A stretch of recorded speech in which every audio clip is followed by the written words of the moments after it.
Welcome ghosts and ghouls to Danica Raven's Bitesize Horror. This is going to be my first episode, so I will be featuring the Godfather himself, Mr. Edgar Allan Poe. And what better story to start with than The Raven? If you're sitting comfortably, we shall begin. Once upon a midnight dreary, as I pondered, weak and weary, over many a quaint and curious volume of forgotten lore, while I nodded, nearly napping, suddenly there came a tapping, as if someone gently rapping at my chamber door.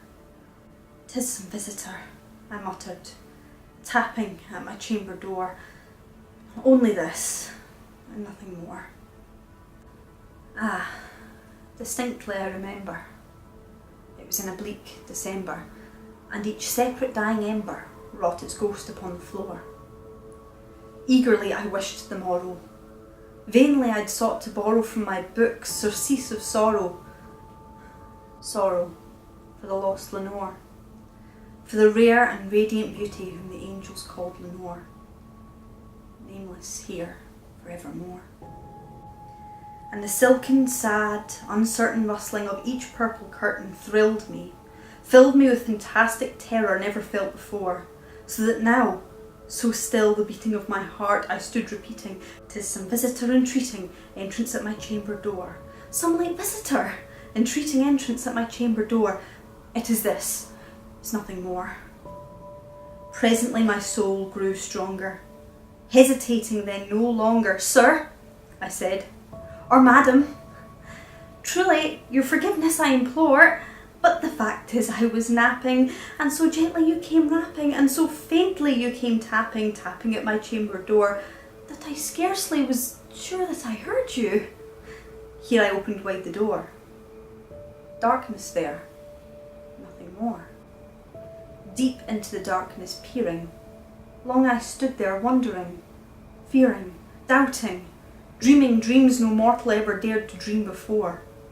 But the silence was unbroken, and the darkness gave no token, and the only word there spoken was the whispered word, "Lenore." This I whispered, and an echo murmured back the word, "Lenore." Merely this, and nothing more. Back into the chamber turning, all my soul within me burning, soon I heard again a tapping, somewhat louder than before. "Surely," said I, "surely that is something at my window lattice. Let me see then, what there that is, and this mystery explore. Let my heart be still a moment, and this mystery explore. 'Tis the wind, nothing more." Open here I flung the shutter, when with many a flirt and flutter in there stepped a stately raven of the saintly days of yore. Not the least obeisant made he, not a minute stopped or stayed he, but, with mien of lord or lady, perched above my chamber door. Perched upon a bust of Pallas just above my chamber door, perched and sat, and nothing more. Then this ebony bird beguiling my sad fancy into smiling, by the grave and stern decorum of its countenance it bore. "Though thy crest be shorn and shaven, thou," I said, "art sure no craven, ghastly grim and ancient raven, wandering in from the nightly shore. Tell me, what thy lordly name is on the night's Plutonian shore." Quoth the raven, "Nevermore."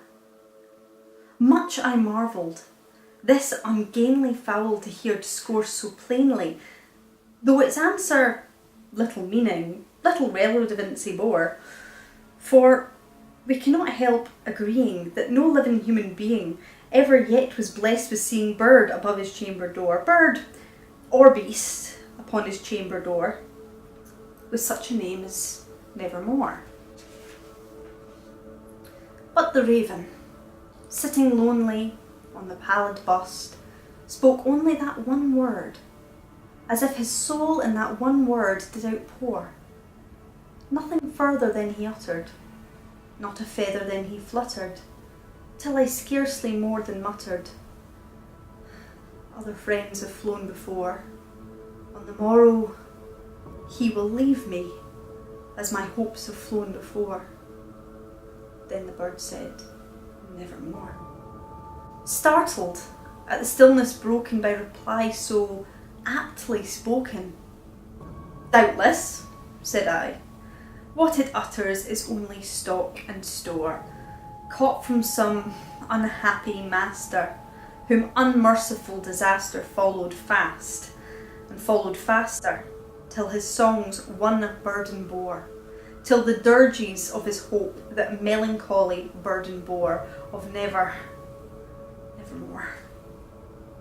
But the raven still beguiling my sad fancy into smiling, straight I wheeled a cushioned seat in front of the bird and bust and door.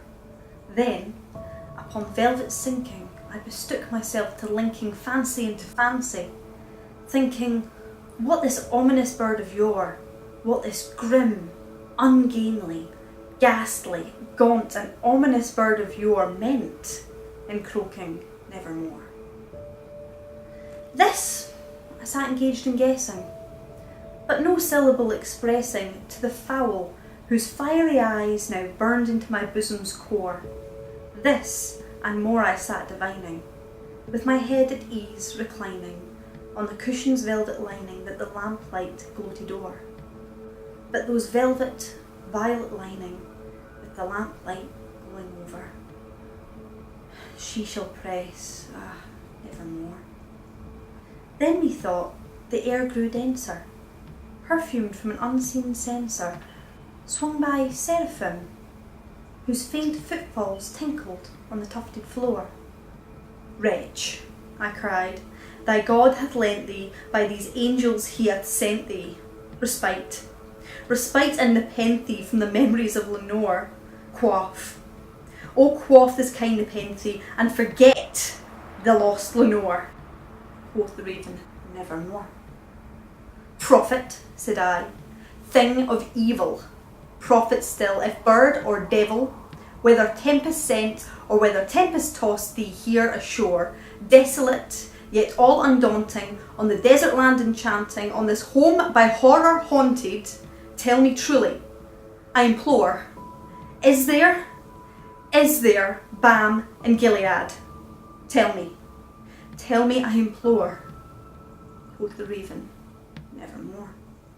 Prophet, said I, thing of evil, prophet still, if bird or devil, by that heaven that bends above us, by that God that we both adore, tell this soul, with sorrow laden, if within the distant Aidenn it shall clasp a sainted maiden, whom the angels named Lenore, clasp a rare and radiant maiden, whom the angels named Lenore.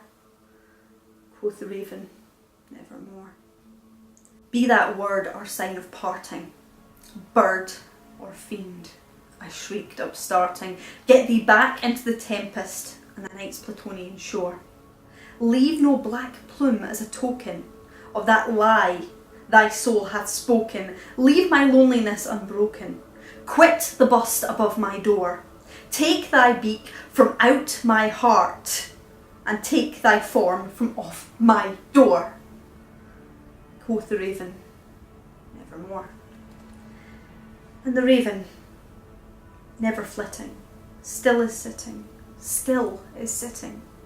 on the pallid bust of Pallas just above my chamber door, and his eyes have all the seeming of a demon that is dreaming, and the lamplight o'er him streaming throws his shadow on the floor, and my soul from out that shadow that lies floating on the floor shall be lifted nevermore.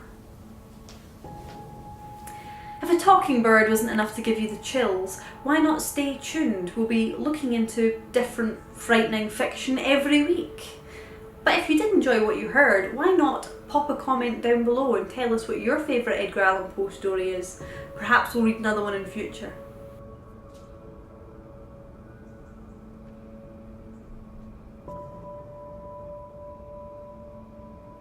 If you enjoyed the show, why not like, comment and subscribe.